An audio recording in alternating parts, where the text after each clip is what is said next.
What's up, everybody? Welcome to Podcast Now. I'm Alex, and in this video, I want to rank the 9 deaths in Scream 6 from worst to best. Now, I count 9. I'm not going to count characters that died in the bodega scene, so just wanted to throw that out there. Really, a lot of the same rules of the Who Killed Who video, a lot of those apply here. They need to at least have some small part in the movie. Characters like Greg and even Gail's boyfriend, they are on this list. But again, kind of like the no-names, the random people in the bodega scene, they do not count. And how I'm going to be judging this is a mix of the kill itself, right, how the person is killed, but also kind of the lead up and anything that kind of involves that. So let's start at number 9. I'm going to say Gail's boyfriend. So this one was like, I think most people on planet Earth would see it, you know what I mean? But maybe some people, you know, if you're laser focused on Gail on the phone, if you're not looking, now it's like in the trailer as well, right? Like so many of us know that the boyfriend was killed kind of like right behind her. She didn't notice, but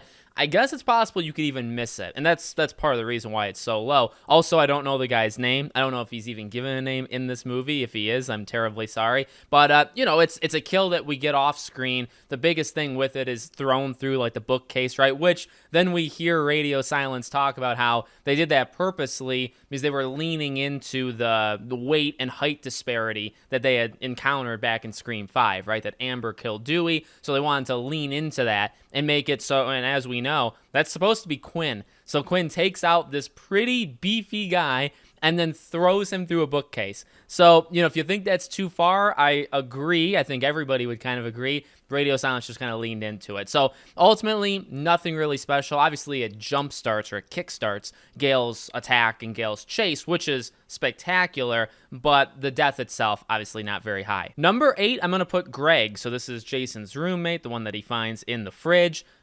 Cool kill. I guess the reason it's so low is just because we don't see it, and also you see the fridge for about, you know, a quarter of a second, which is okay. I don't know if you need to see, you know, a mutilated body, a body all chopped up. Now, of course, it gets bonus points for being, well, really the first of its kind, right? Like, it is an insane, it's insane what, I guess, Bailey or whoever did that kill. It's insane that they actually did it like that. So we've never really seen anything like that in Scream before. It was definitely horrifying, and I can imagine Jason was horrified, you know, opening the fridge there, but, you know, you don't see it. You only hear Greg mentioned by name. You never actually, you know, see him as a human form, so you can't put it too high. Number 7, I'm going to say Dr. Stone. So I like this death. This is probably like a little tier if you want to make tier lists for these videos. That was probably tier 1. This is probably tier 2. It's a cool death. It's very quick, though, right? It's more of, I guess, the lead up to it. Like, and I've talked about this before with this film, the New York setting, obviously, but also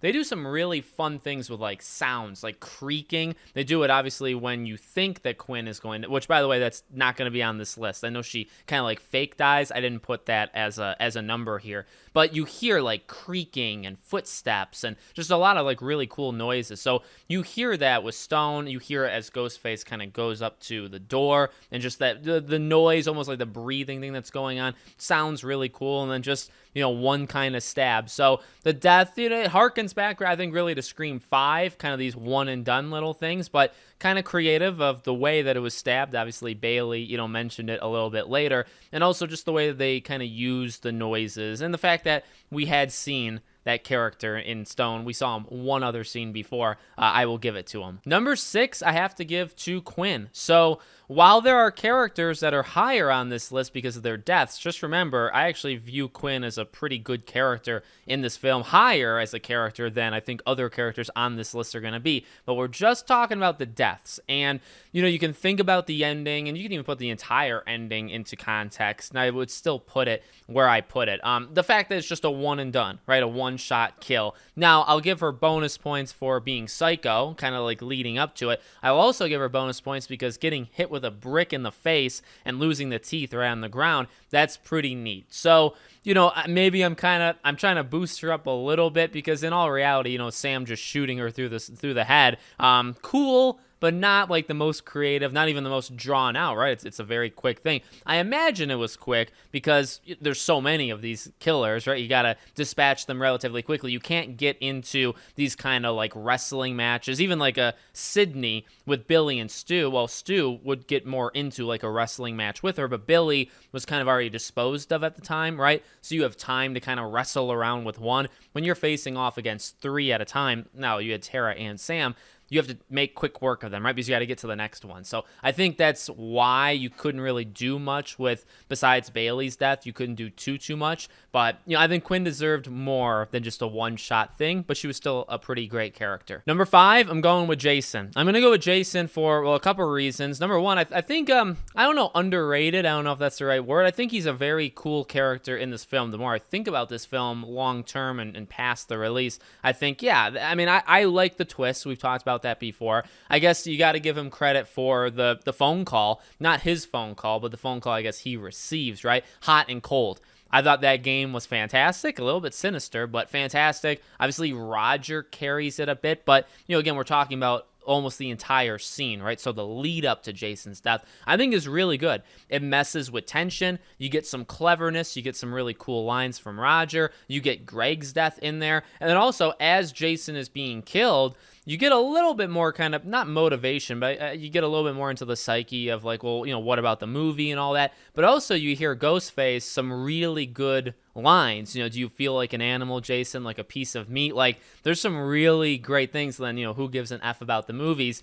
There's some great lines. So I guess it's carried a lot by Roger / by the stunt double, whoever's in the Ghostface outfit there. It's carried a lot by them, but I think that's just a really good setup for the death of Jason. And the death itself was pretty good, right? A little, extreme. Not like Olivia, I guess, extreme, like in 4, but still like multiple stabbings. So number 4, I'm going to put Laura. When I was making this list, these are the only 2, Jason and Laura at 5 and 4. These are the only 2 that I was like a coin flip, right? So if you want to say, well, Laura should have been like switch these, you maybe could. These were the ones that were difficult. Everything else I definitively kind of knew where I wanted to place it.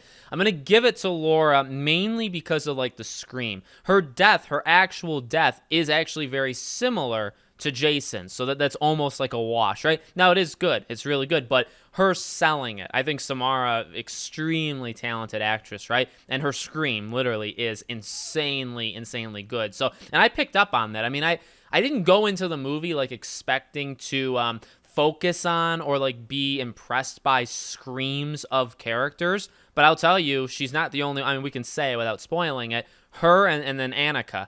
I thought when they screamed in their respective times, it kind of like jumped out at me where I was like, whoa, like I don't focus on the screams of, I don't have like a scream counter. Like it's just something that happens in these movies, but they're like, oh yeah, that's powerful. Like they know how to do it. Training, I don't know, your stomach or your voice. I don't know what you have to train to do that, but I think Samara did such a good job. So I'm going to give, I guess what I'm saying here, a lot of this is actually on her. Maybe that's opposed to Jason, right? Jason's death scene was largely carried, well, maybe 50-50, but there was a lot of Ghostface in there. Laura, you have the line about, you're a film teacher and yet you still walked into the, like you have that, and that's a great line. So the setup there is pretty cool, but the setup overall is nothing mind-blowing. It's almost like misdirection, right? You're just trying to get her to a certain place, so you're making up a story. It's not like revolutionary, which I think playing hot and cold was a little bit cooler, but her death and her selling her death, I thought was absolutely awesome. Okay, number 3, I'm actually going to put Ethan. So, again, if you've watched my character rankings, if you watch all that stuff, you know that I am not high on him. He's either the worst character in the movie or very low on my list just overall. So I don't have high thoughts about him, but his death, you got to give, I guess, him credit. You got to give the situation kind of credit. So really his death has 2 parts, and I think both deserve to be looked at, right? So you have Tara stabbing him through the mouth, which is epic and very, well, a different, I guess, way than like a Richie thing, Sam going nuts on Richie, but it's like high intensity, right? Very high intensity, where it's like you imagine, I guess, as Tara is about to be dropped by Sam, you do, and I kind of like predicted it in the moment where it's like, well, he'll stab her and then she'll stab him. So he went for like not a great spot to stab her. It didn't really affect her ability to do anything. And then she picked her spot rather well, didn't she? So I thought that was awesome. Even Tara's lines to that were really great. And then you got to give it to the TV and Kirby. I was debating putting this potentially at number 2. Not as big of a debate as Jason and Laura, but this was kind of a debate where it's kind of iconic. Number 1, the Tara thing, I think, is pretty epic. And then number 2, having a TV dropped on your head, reminiscent of Stu. You have Kirby do it, and then Kirby, utters a line that's really, really cool. Ethan's death is maybe like the coolest of the group. I guess maybe you can make an argument for the next two for sure, but he's definitely up there in terms of cool factor, and so that's why he's where he's at. Number 2, I'm going Detective Bailey. So this one's actually kind of a blend, right? And I think you're going to see this with 2 and with 1. So Ethan is more of like a cool factor. Bailey, and then there's only one character left, so hopefully you guys can predict it. They're more well-rounded. So Bailey gets, I guess, credit for or points for the death itself, is I think being stabbed. I think people have counted now officially 29 times. I don't know if that's including the final blow, so 29 or 30, somewhere in that range. So being stabbed that many times is quite insane. I don't love his reaction to it. I think it's kind of a little goofy, but he's a little goofy. So I'll hold it over him a little bit, but I won't hold it over him like entirely. But beyond that, like being stabbed that many times is insane. His death, like the final stab, is insane. Then come on, the lead up. The lead up is incredible, and it's honestly becoming one of my favorite moments in all of Scream films. Like and we've talked about it before, the sound, the music in the background, and just the noises are so good. Ghostface, like Roger, telling Bailey these back and forth lines is legendary. Like, I truly do believe that. And then it being Sam, right? Well, obviously, it's Sam, but like, just I guess putting that all together, like, it's so good. So the lead up to his death with the phone call, even Sam like charging him and throwing him off the balcony with her is pretty epic. So I think this deserves to be where it's at. However, number 1 has to be Annika. Again, very well-rounded, just like Bailey. So lovable character, great character. This one, I believe, you could even get it, maybe it gets bonus credit and it's what sends it over the edge. I think other things do. But she also, I think, gets bonus credit for, out of all these characters, if I'm thinking about them again, I'll look at my paper of everybody I listed. She's the one you don't want to die, right? Like, once you know who the ghost faces are, well, you expect them to die, they're going to die, and you kind of want them to be taken out, right? Because they're evil, they're the antagonist of the protagonist. Annika gets that extra benefit of she's such a lovable you see the love for her on, like, social media and stuff. Like, Devin Dakota, hopefully she sees that stuff. She's a great character. So you don't want her to die. She doesn't want to die. And then on top of that, she's a great character when we see her. She's part of this friend group. And then the death itself, right? So then the lead up, and then the death itself is kind of legendary because it's something we've been asking for. The idea that you're in New York, you're in a high place, so obviously somebody falling. It's not the first time somebody's fallen, but it makes sense to do it there. I know people are kind of starting to pick apart the ladder scene in particular.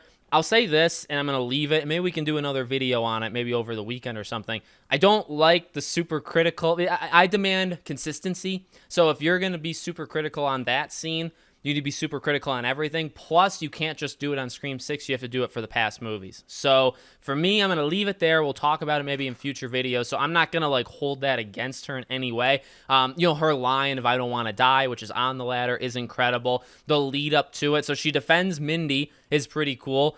I believe she's the one that Quinn gets kind of like thrown on. So that's epic. And then being stabbed and like ripped open. I mentioned earlier with Laura and Samara Weaving, I don't think Devin's got the scream down as well as Samara. I think Samara's kind of on like another planet when it comes to this being able to scream well in like a horror movie.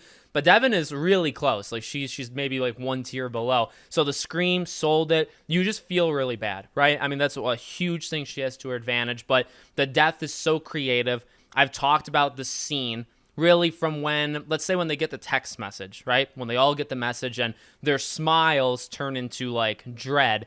From that to Annika hitting the ground, technically hitting a trash can first, that is one of the best sequences, if you don't overanalyze, it's one of the best sequences in all of Scream history. And maybe I'll do a video kind of ranking the best things in Scream, but I do believe it's up there. So, with that being said, she's got to be the best death. And honestly, we've talked about this even before in live streams.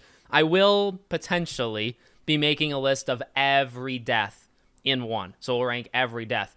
I imagine Annika is going to be high. I don't think it would be number 1, because then you'd have to start to include Ghostface deaths, right, and other things from other films. So I don't think she'd be 1, but top 10, I think for sure. Top 5 maybe even, right? So I think it's going to stand the test of time. And I think it's not only the best one in this film, but it's also probably one of the best in all 6 films combined. I mean, TV show, I guess you could throw in as well. So let me know what you guys think in the comments. Like I said, if this does well, if you guys like this stuff, we can definitely do it for every death. But I got other rankings coming as well. Thank you all for watching. I hope to see you all on the next one.